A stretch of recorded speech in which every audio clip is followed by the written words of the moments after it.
الحمد لله نحمده ونستعينه ونستغفره ونؤمن به ونتوكل عليه ونعوذ بالله من شرور أنفسنا ومن سيئات أعمالنا ونشهد أن لا إله إلا الله وحده لا شريك له. أما بعد فأعوذ بالله من الشيطان الرجيم. بسم الله الرحمن الرحيم. رب اشرح لي صدري ويسر لي أمري واحلل عقدة من لساني يفقهوا قولي. رب زدني علما. میرے محترم بزرگوں اور دوستوں، قرآن کریم میں اللہ رب العزت ارشاد فرماتے ہیں وَذَرُوا وَظَاهِرَ الْإِثْمِ وَبَاطِنَهُ. اے میرے بندو، چھوڑ دو ان گناہوں کو جو تم ظاہر میں کرتے ہو، اور چھوڑ دو ان گناہوں کو جو تم چھپ کر کرتے ہو. اللہ رب العزت کے مبارک حکم کو توڑنے اور جناب محمد رسول اللہ صلی اللہ علیہ وسلم کی مبارک سنت چھوڑنے کو گناہ کہتے ہیں.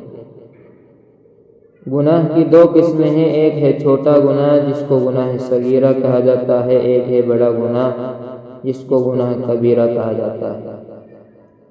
حدیث شریف میں آتا ہے جب بندہ کسی گناہ کو بڑا سمجھ کر کرتا ہے تو اللہ تعالیٰ کے یہاں چھوٹا ہو جاتا ہے، اور جب بندہ کسی گناہ کو چھوٹا سمجھ کر کرتا ہے تو وہ بڑا ہو جاتا ہے.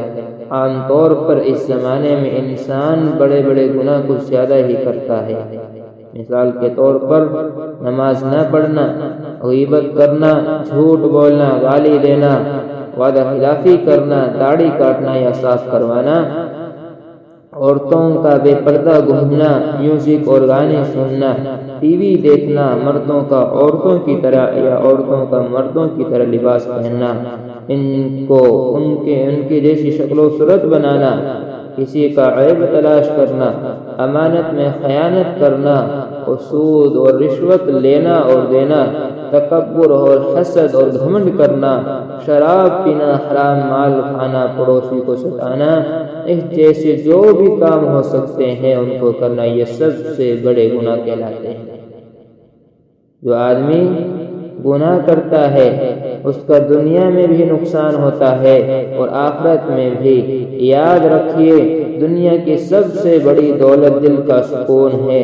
اس سے بڑھ کر دنیا میں اور کوئی دولت نہیں ہو سکتی. جو آدمی گناہ کرتا ہے تو اللہ رب العزت سب سے پہلے اس کو دنیا میں یہ سزا دیتے ہیں، دنیا میں اس کا یہ نقصان ہوتا ہے کہ اللہ رب العزت اس کے دل سے چین و سکون جیسی دولت چھین لیتے ہیں. اس کے مال میں برکت نہیں ہو رہتی، اس کے عمر میں برکت نہیں رہتی، اس کے چہرے پر رونق نہیں ہوتی، اس کے اکثر کاموں میں دشواری پیدا ہوتی ہے.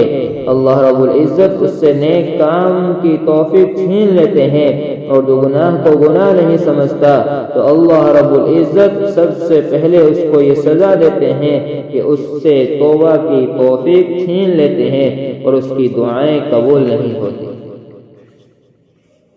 اور جو گناہ کرتا ہے اور توبہ نہیں کرتا تو دنیا کی دوسری مخلوق، چرندے، پرندے، درندے، یہاں تک کہ سمندر کی مچھلیاں اور بلوں میں رہنے والی چونٹیاں بھی اس شخص کے لیے بد دعائیں کرتی ہے.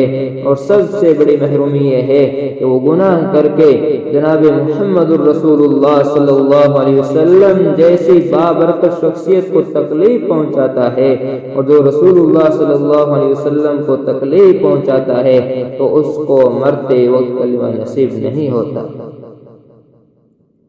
ایک آدمی مرنے لگا، کسی نے اس سے کلمہ پڑھنے کے لیے کہا تو وہ کہنے لگا کہ میں چاہتا ہوں کہ کلمہ پڑھوں، مگر میری زبان مجھے ایسے لگ رہا ہے کہ میری زبان مجھے ایسے لگتا ہے کہ میری کوئی زبان پکڑ رہا ہے۔ ایک آدمی سے مرتے وقت کلمہ پڑھنے کے لیے کہا گیا تو اس نے کہا کہ میں اس کو نہیں مانتا، اور اسی حالت میں مر گیا۔ حدیث شریف میں آتا ہے جب آدمی گناہ پر گناہ کرتا ہے تو اس کا دل بالکل سیاہ ہو جاتا ہے، اور جس کا دل بالکل سیاہ ہو جاتا ہے تو گناہ اس کے دل میں بالکل رچ بس جاتے ہیں، اور جس کے دل میں گناہ بالکل رچ بس جاتے ہیں تو مرتے وقت اس کی زبان سے وہی نکلتا ہے جو اس کے دل میں ہوتا ہے۔ جب آدمی کے دل میں گناہ ہوگا تو مرتے وقت اس کی زبان سے گناہ ہی کی باتیں نکلے گی۔ ایک آدمی سے مرتے وقت کہا گیا کہ لا الہ الا اللہ کہو تو اس نے گانا شروع کر دیا۔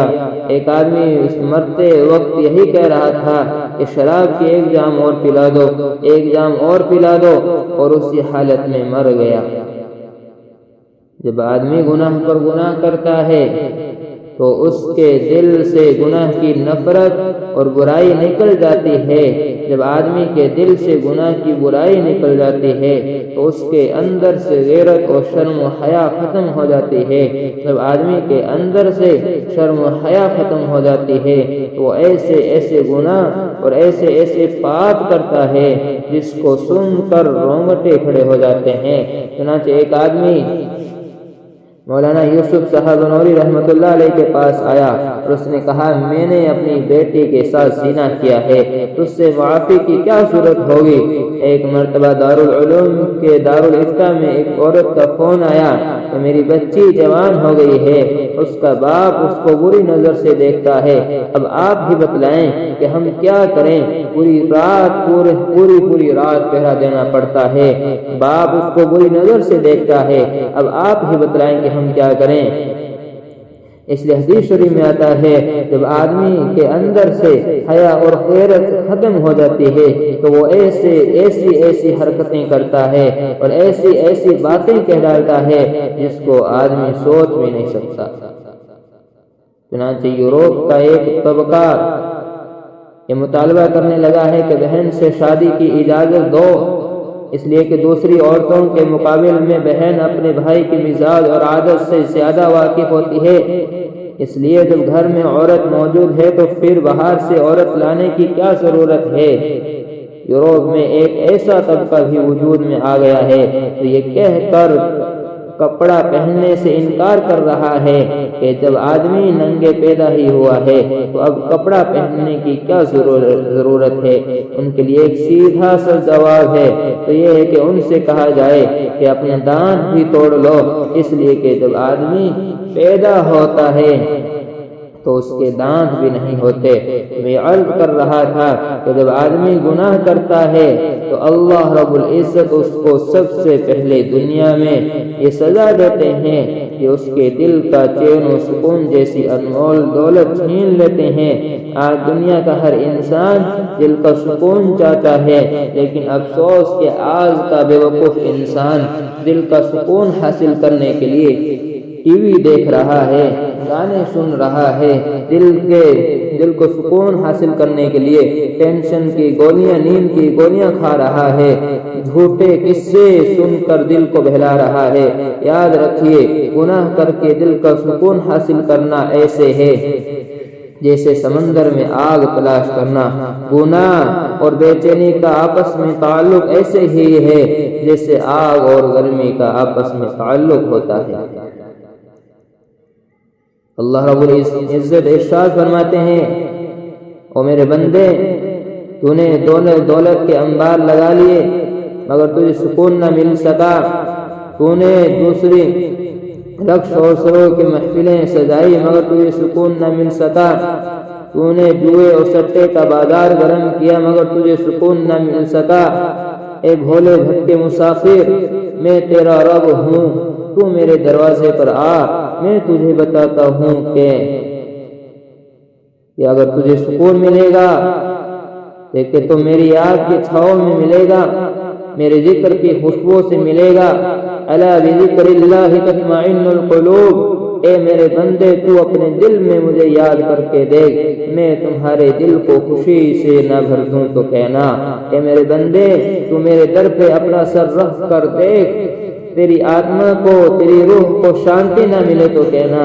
ایک مرتبہ ایک یوروپین عورت نے خودکشی کرتے وقت ایک پرچہ لکھا کہ میں نے دل کا سکون حاصل کرنے کے لیے دنیا بھر کی تمام لذتوں سے فائدہ اٹھانے کی کوشش کی، مگر پھر بھی مجھے دلی سکون نہ مل سکا، اس وجہ سے آج میں خودکشی کر رہی ہوں۔ یہی وجہ ہے آج ان ملکوں میں گناہوں کی کثرت اور بہتات سے انہی ملکوں میں خودکشی کے رجحانات زیادہ پائے جاتے ہیں۔ جب آدمی گناہ کرنے کا ارادہ کرتا ہے اس کے دل میں چند قسم کے خیالات ابھر کر سامنے آتے ہیں۔ آدمی گناہ کرتے وقت دل میں یہ سوچتا ہے کہ مجھے کوئی نہیں دیکھ رہا ہے، یا یہ سوچتا ہے کہ میرے پاس کوئی نہیں ہے، یا کسی کو کیا پتا میں کیا کر رہا ہوں، یا یہ سوچتا ہے کہ میرا کوئی کیا بگاڑ سکتا ہے۔ جب بندہ یہ سوچتا ہے کہ مجھے کوئی نہیں دیکھ رہا ہے تو اللہ رب العزت اس کے جواب میں فرماتے ہیں، ان ربک لبالمرصاد، اے اپنے رب سے غافل انسان، تیرا رب تجھے ایسے گھات لگا کر دیکھ رہا ہے جیسے شکاری شکار کو دیکھتا ہے۔ جب